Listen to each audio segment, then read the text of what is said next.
Welcome to the Party Starters podcast with me, Kane Towning. I know you're gonna dig this. Welcome to the Party Starters podcast with me, Kane Towning. We are now on episode 16.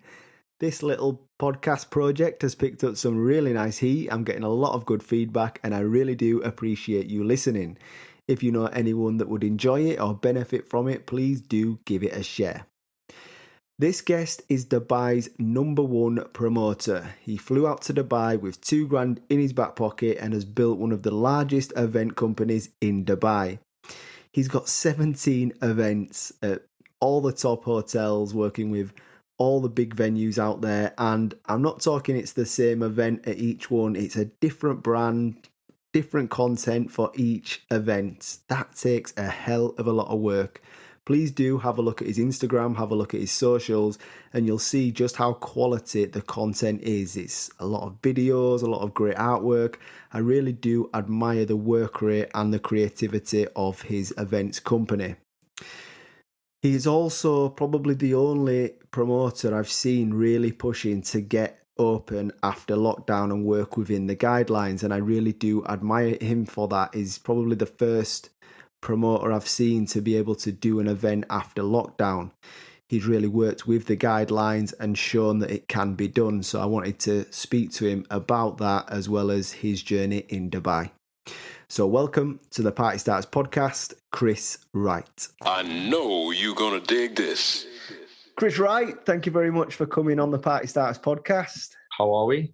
Yeah, I'm good. I've been really looking forward to this interview and I really appreciate you giving me your time. No worries. I'm guessing time is very precious to you. I mean, I read before we went into lockdown, you was running 17 weekly parties out in Dubai. Yeah, 17 a week. Mental, like absolute mental. I don't even know how I've got to 17 a week. It's kind of, sometimes I have to pinch myself and like every day I wake up and I'm like, oh, crap, I've got 2-3 events today. It's like, it's just mad. It's mad. But yeah, it's been good. It's been a good year, apart from obviously what's happened. But yeah, before all this happened, it was great. I was doing really well and everything was where I've always wanted it to be honest. And it's just been crazy time. Yeah, I mean, it's just 17 weekly parties is insane. I actually sat down to try and kind of figure out what that would be like in terms of managing 17 events. And at our very peak with our events company, we had 14 brands, but that wasn't weekly parties. That was brands. So some of them would be monthly, some of them would be annually. We never did 14 events per week. So yeah. I just want to try and find out what that is like. And something I really admire with you, Chris, and your events is that every event is different. It's a different concept. Yeah. Really, really good and strong content for each of them events. You're working at all the huge hotels and big brands out in Dubai. So it's not only 17 weekly parties of the same party. It's a different brand. It's a different concept. Yeah. Different Instagram page. It's a different content. I mean, what is the mechanics of running that? What is the size of your team? And how do you keep coming up with these new ideas and concepts?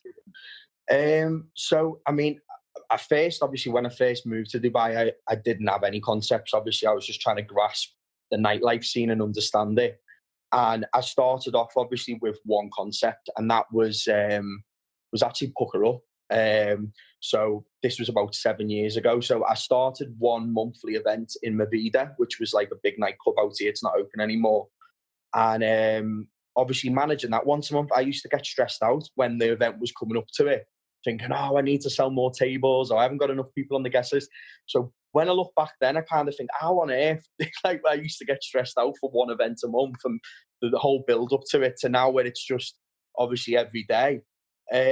I think it's having a team, as you said. Like, so in my team, I do have a lot of people. I've got about 26 staff in total, but a lot of the staff aren't really all related to events. I have other companies under my events companies, which is, I've got my Inside Lifestyle, which is a travel company. I've got my marketing company, which is which we do promotion for. So everything kind of links in together. We everything that I do supports everything that I do. So that's probably one of the reasons why I do take on a lot of events, because I do have support from the other businesses, and everything sort of it's like a sister company with everything. They're all just sort of intertwined. But yeah, I mean, it's just about having a good team behind you. And concept wise, I just believe that you do have to create something different every time you do an event. I wouldn't necessarily, like, I've got obviously my sin event, which we do obviously in Ocean Beach, and we do STK and stuff like that. I don't want to spread that too thin and have like 6 sin events a week. So I create new brands like Secret Parties and my Ladies Day Concepts and Crazy Rich Ladies Night. Like, I just have to create something that's different, so it has its own identity, really. And that's kind of probably the key to the success of having 17 weekly events, is not just having one brand out there that people tend to get bored of. You know what I mean? If you have one brand that you're constantly seeing in people's faces all the time, and you're trying to do too many venues, you dilute what your quality of your brand is. So that's why I just create new brands, and I kind of love that. That's one thing that I love. I'm dead passionate about creating brands, like coming up with the concepts and the ideas and the themes and the entertainment. So it keeps me going doing that. That's why I kind of have quite a lot of things going on. But yeah. Yeah, and I guess with social media, you do need to be putting new creative content out there. It can't just be the same stuff, because it, like you say, people would just get bored of it. Yeah. Especially in Dubai, that's, forever changing and just kind of a real spectacle. Yeah.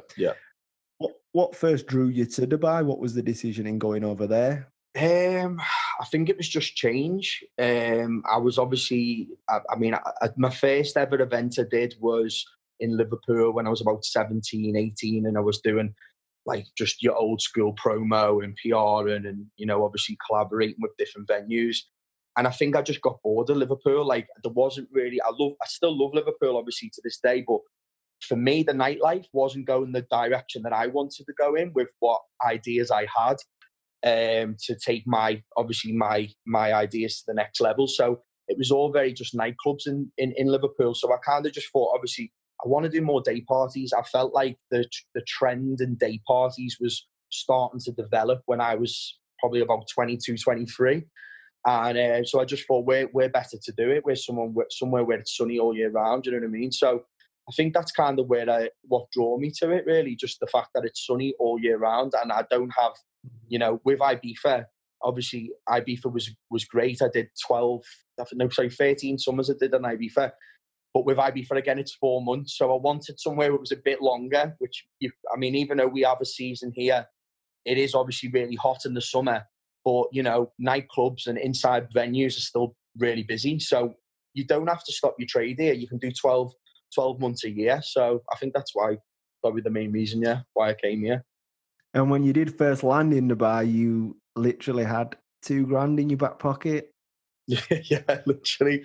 I'd obviously done my summer in Ibiza, and I'd come straight from there, and I'd spent anything that I really made in Ibiza. I did spend, obviously, just having a good summer. When you're young, obviously you want to have a good summer. So I didn't have that much saved. And then I went back to Liverpool, and I was just like, I'm not staying here for the winter. Like, I need to go and crack on and keeping that momentum of, doing events and stuff. And we'd launched in Sundays in Ibiza, I think it was the summer before, and I was just on a roll, and I was like, right, I want to take it to another destination. So yeah, I just literally got here with, I think it was about $2,000, and I was staying in my friend's spare room. So in Dubai, like, everyone has like a small study room. A lot of apartments have like little tiny rooms which are made for study rooms, and so I stayed in there. I had no windows, no door, and it was just dead, like tiny compared to what we were living in Ibiza and obviously in England. And I just was like, oh my God, this is mad. But it just made me motivated seeing other people in nicer places. Like, all like people I was getting introduced to, like, lived in nice villas and drove nice cars, and it just motivated me, the lifestyle here, to sort of take, what I was doing to another level and just keep surviving there. But it was hard. Like, I'll be honest, like, the first year was a struggle. I was working for a company called Bulldozer Group, which was Mavida. That's how I got introduced to Mavida and VIP Room. and I was a PR. I was literally like, I would call myself like a table pimp. I was basically like, my job was to bring people to tables and encourage people to spend and buy bottles. And obviously doing that job role wasn't what I intended to do when I would move there. Obviously I wanted to have my own company and do my own events, but moving to a city where you didn't know anyone, I think I knew 2 people. That was it, literally 2 people. So I knew I had to be amongst the nightlife and be on tables and speak to everyone I possibly could every single night of the week. So that was why I got that job. And that was it really. I just built it up from that. And you're now working with the mega rich out in Dubai. I know you worked with the Rich List on the F1 event, which is Yeah. Is it the biggest event out there, F1? Yeah, F1 is I mean, to do an event at the F1 is just like a dream come true. Like obviously watching it when you're younger on the TV and thinking, I'd love to do something there. I mean, it's been a reality moving to Dubai, having to do that. We've done that for the past 2 to 3 years. And this year we got to work with Barley and the Rich List group, which was amazing. And obviously just having a bit of presence there. I mean, it's just to be a part of that whole weekend is just incredible. It's so good. And you meet so many amazing people as well. Such an exciting weekend. Yeah, it looks absolutely insane. And working with some of them circles, what's the most outrageous request you've ever had from a guest? Oh God, so many. You know, people are. It's just that's the thing that excites me. It's not like Ibiza or England. Like some people that come, like they fly in from wherever, and then they've got so much money, and you could be DJing or I could be hosting the event or whatever, and someone will just come up to you and say, the waiter will come up and say, table 12 has said that you need to play this song, but he'll drop £20,000 basically if you play this song. So we're like sitting there, like obviously as a DJ, I mean, I'm not really a hip hop R&B DJ. I normally play house music, but obviously if I was DJing at the time and they wanted a really crazy song, like a hip hop track that I don't have, I'd have to go in the office, download the track, like stream it to a USB, or if there's a DJ playing, sometimes he might have it, but you've got to get the track within like the 10 minutes of them wanting that. Because if they lose the vibe and they're like, right, now it's done now, like you didn't find me track, I wanted to drop it now because I'm in the zone, I'll drop the 20,000 quid. So that's happened many times, like when I've been working in nightclubs and VIP room, and I used to do an event in Cavalli, this was like years ago, and people like that used to come to Cavalli and they'd just come up to the DJ, get a little piece of paper, and they'd say, drop this track and I'm going to spend 20,000 on bottles. So it's just not normal. I mean, £20,000 is that's mental. That's like a salary, isn't it, to some people for a year? It's crazy, like what people drop in 10 minutes just to play a track. It's mad. Yeah, I think I'd play anything, Spice Girls, whatever you want. I'm dropping it. Whatever they want, exactly. And that is kind of, Dubai, there is no limits on it. It seems to be heading more and more towards kind of like a clubbing destination, a party destination. It's rivaling the likes of Vegas and Ibiza. More recently as well, with the announcement that O Beach is going to Dubai. That is really interesting news. Yeah. Having been one of Dubai's top promoters and working in Ibiza as well, and I'm sure you've been out in Vegas. What's the main difference with Dubai to them places? Because obviously Dubai is a lot stricter. There's different laws in Dubai that makes the experience quite different to that of Ibiza and Vegas. So how do you see O Beach positioning in Dubai, and what will the experience be like? So I think Dubai has obviously been adapting a lot of the concepts that obviously are around the world. So, you do get your brands from Ibiza, like your Defected and your Glitterbox and obviously O Beach and stuff like that. Now, obviously, like it is a different experience, obviously, when you're in Ibiza and you're on an Ibiza holiday coming to Dubai. But I think the way Dubai does it, it kind of is a lot of it. It's completely different to your experiences when you're out in Ibiza, because it's so, like, the hotels here are on another level, the venues are on another level. Like, I'm not saying that they're better than Ibiza, but the way they do them here, like the service is so good and the drinks and everything, and the food is incredible. So I think the experience and the way it is over here, do you know what I mean? It's just got that like extra to Ibiza and to Spain and places like that. So I think that's what Dubai wants to focus on. They want to focus on the service. They want to focus on the quality of venues. They want to focus on your hotel experience. And that's what Dubai has to offer. So obviously with the brands and stuff, you've still got obviously O Beach coming and you still get to party. I mean, we have Circle Loco events here. We have DC10 like coming to like collaborate with the clubs and stuff. So you've got all the brands here, obviously, and then obviously the glamorous side of it all. Like you've got so many amazing hotels, you've got so many amazing experiences. Like you've got your Skydive Dubai, you've got all the big venues like the Burj Khalifa and that. So it's just a different type of holiday, but you still get the Ibiza, element to it with the brands and the different nightclubs. And yeah, it's just a different vibe, but it's amazing still. Yeah, it's kind of its own unique experience within an experience, just because of how spectacular Dubai is. Like you've mentioned, the incredible hotels and the service is really second to none. Yeah.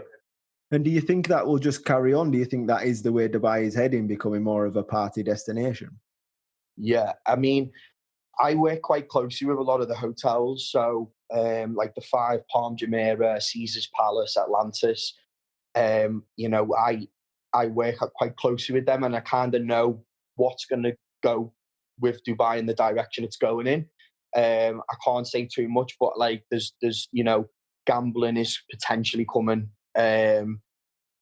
Vegas is coming. Like obviously Caesar's Palace built a hotel here. There's talks of the MGM Grand and the Bellagio coming here. So the Vegas element, I think gambling was a big thing in Vegas. So I think like if that comes and you've got the pool parties and you've got the nightclubs and you've got the amazing restaurants and you've got the weather and the beach, you can't really go wrong. Whereas in Vegas, you don't have a beach. You're in the middle of the desert. Like Vegas is full on, isn't it? You know what I mean? Whereas here you can have a slice of Vegas, but also have, a slice of a beach holiday and a city holiday because you've got an amazing city as well. So it's going in a different direction. Like things are going to be a lot more exciting than they already are. So yeah, I'm excited. Like it's going to be, I think 2022, 2021 is going to be the year for Dubai. Yeah, that sounds really interesting. And big sporting events are going there as well with the boxing. Yeah, massive. I mean, we had the UFC. I got to DJ actually in Abu Dhabi. This was not so long ago, and they had like a big, massive UFC event. And we had Eric Murillo was playing, so I got to warm him up in one of the pool parties. But the whole week was like Vegas. Like there was so many events on, like with all big headline DJs, and then obviously the fight was on as well. But when you were there in Abu Dhabi for the weekend, I felt like I was in Vegas for the weekend, when they've got the big fights on there. So there's so much coming. It is going like Vegas, and obviously it's closer to It's closer to UK than it is to go to Vegas. It's a 6 hour and 45-minute flight, I think, from where I'm from anyway, in England. Like, that's not long. I think America's normally Vegas is 12 hours, is it, to get to Vegas? I'm not too sure from England. But I know when I went to Vegas from here, it was miles away. It was like, that's the one thing. Sometimes it puts people off, doesn't it? You think, oh, it's such a long flight and I want to go for 5 days. Like Dubai's not long. So you could get a little slice of Vegas for a 6-7 hour flight. Why not? Yeah, and the sky is the limit over there. Money's no object. It's just, it'll be interesting to see where it does go in the next 5 years. It could be absolutely insane. Brilliant, Chris. Well, having done everything you have and still very active today, and I'm sure you've got some crazy, crazy future plans, what is your real key advice to other promoters and being a DJ yourself? What is your real advice to them? I'll just say the main thing is just stay creative and stay current. Try not to copy other people's ideas. Try not to, like, a lot of people will see other people and think, I can do that. And then you just end up copying the ideas or trying to do something similar. Be original, like come up with your own concepts, come up with your own ideas, and try and think outside the box because that's what works. And just stick to what you know and obviously follow your passion. Like for me, you have your ups and down days. I mean, this Corona, virus situation, the pandemic, has massively affected me in a really, really bad way. And obviously everything I've done has just stopped. All my staff, everything, we've had to kind of take a step back from what we do. And I never predicted it, you know what I mean? Like, obviously, with everything that's going on, obviously you couldn't predict something like this, but it can have a knock-on effect. So obviously, sometimes, you'd have obstacles in your life that you've got to jump over. If you believe in something as a promoter, or if you're a DJ, just keep going at it, because as you know, this has been an obstacle for my journey and for everyone's journey. But you've just got to keep thinking outside the box, keep going. And anything's possible. I never dreamed of that I would be doing what I'm doing in Dubai. And I did what I wanted to do, and I'm still cracking on, even though all this has obviously been a nightmare. But we're going to get through it, and you've just all got to support each other. That's another thing. Support.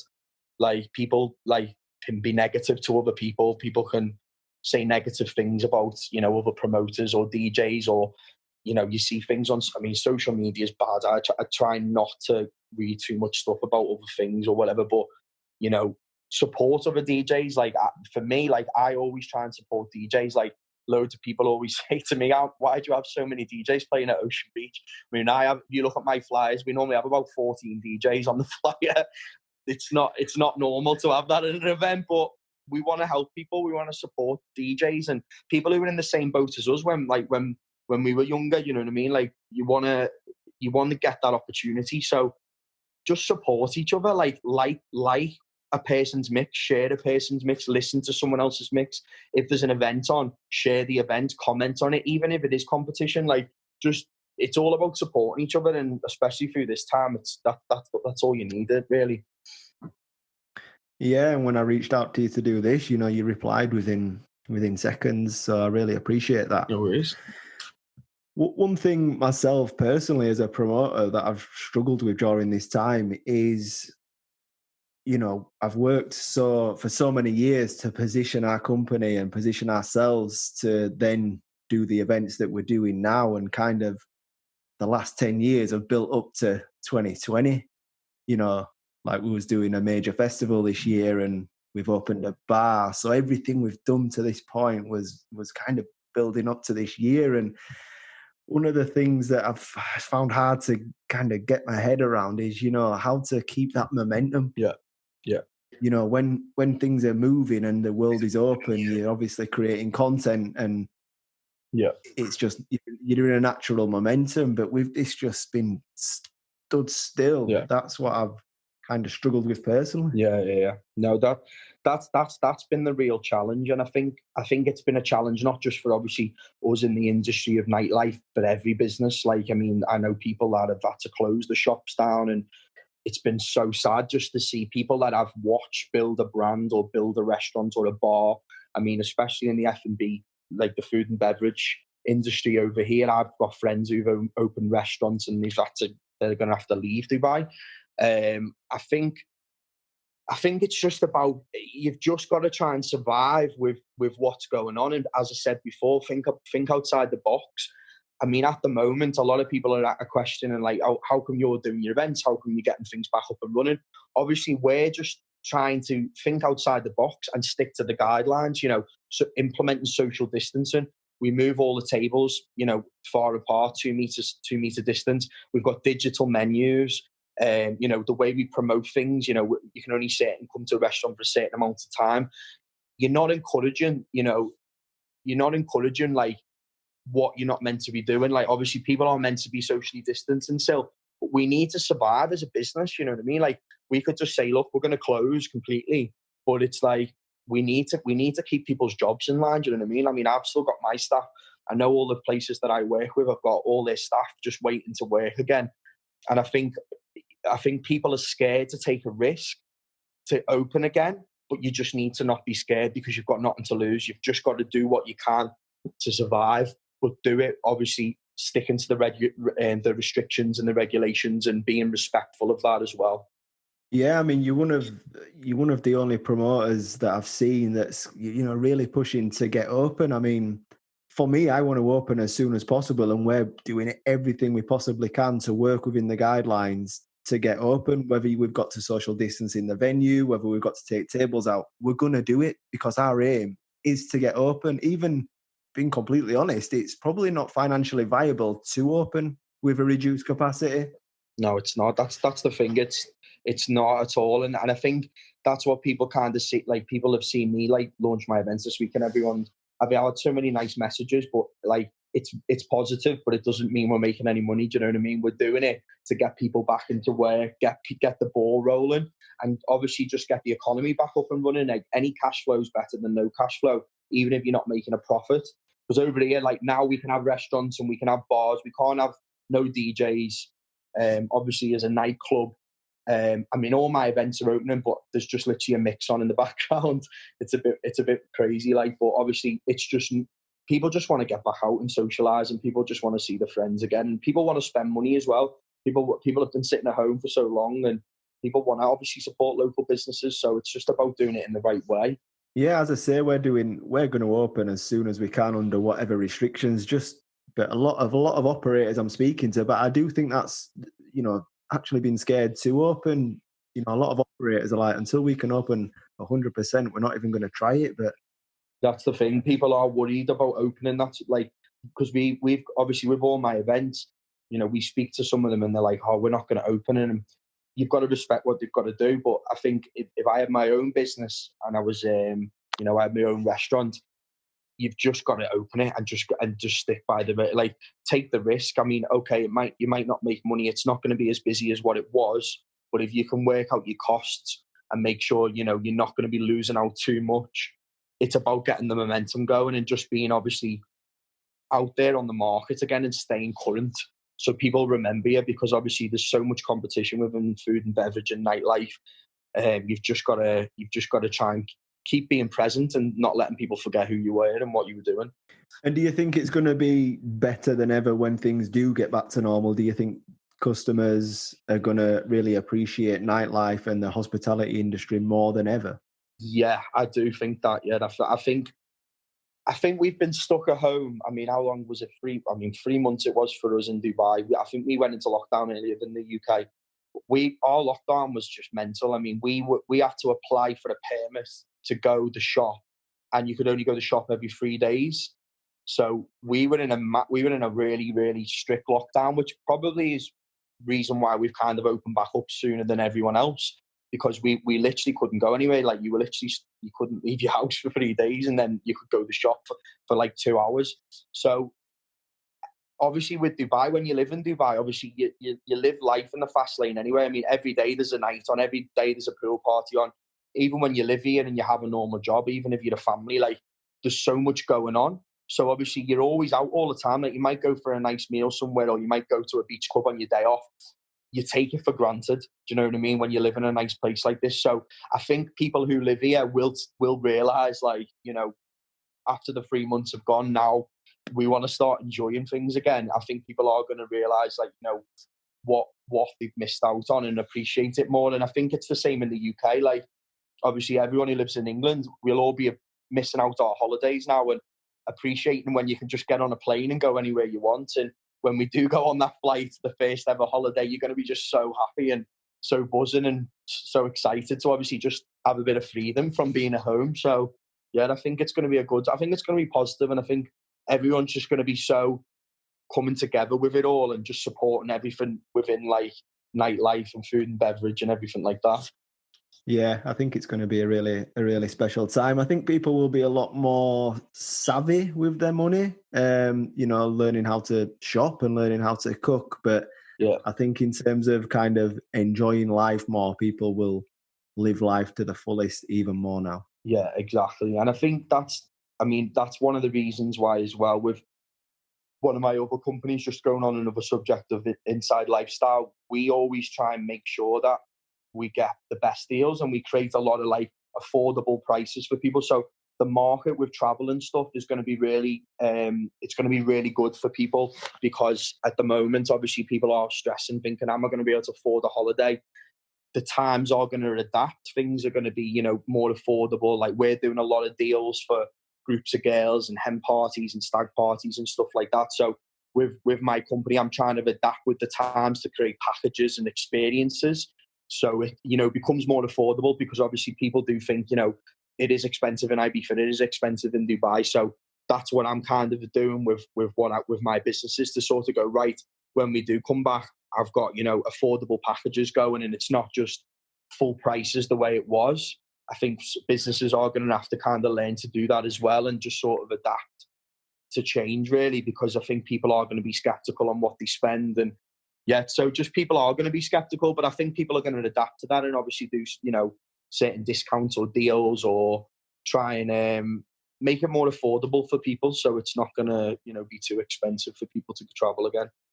Brilliant, Chris. Well, I've loved catching up, and good luck with all the events. As I say, I really admire you for getting going again, getting back up, and Same to you. All the best with it. You too. See you soon, mate. Take care. Welcome to the Party Starters podcast with me, Kane Towning. I know you're gonna dig this.